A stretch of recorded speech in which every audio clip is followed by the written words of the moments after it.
دا د بلخ ولایت مرکز کې د کپلورونکو رسته ده چې سلګونه ځوانان د ماهیانو په پخولو بوخت دي. د هوا په سړېدو سره خلک د ماهي له غوښې ډیره ګټه اخلي. په همدې حال کې د مزار شریف کپلورونکي وایي د واورې ورېدو سره کارونه بیا مخ په ښه کېدو دي. ورته مهال یو شمېر ماهي پلورونکي وایي نظر نورو موسمونو ته د ژمي په راتلو پیریدونکي زیاتیږي او کارونه یې ښه وي. شیرماهي، تغاره، زغاره کبان په مزار شریف کې ډیر پلور لري. ماهی رقم است. همین ماهی زغاره و تیاره شیرماهی 3 رقم مردم زیادتر میخره.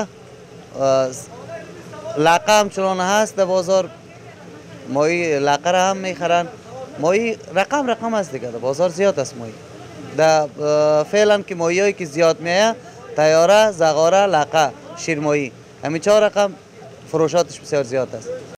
دغه کپلورونکي وایي د دوی د کاروبار د ښه والي یوازینی لامل د داخلي فارمونو ملاتړ او د بهرنیو هیوادونو څخه د واردېدونکو کبانو مخنیوی دی.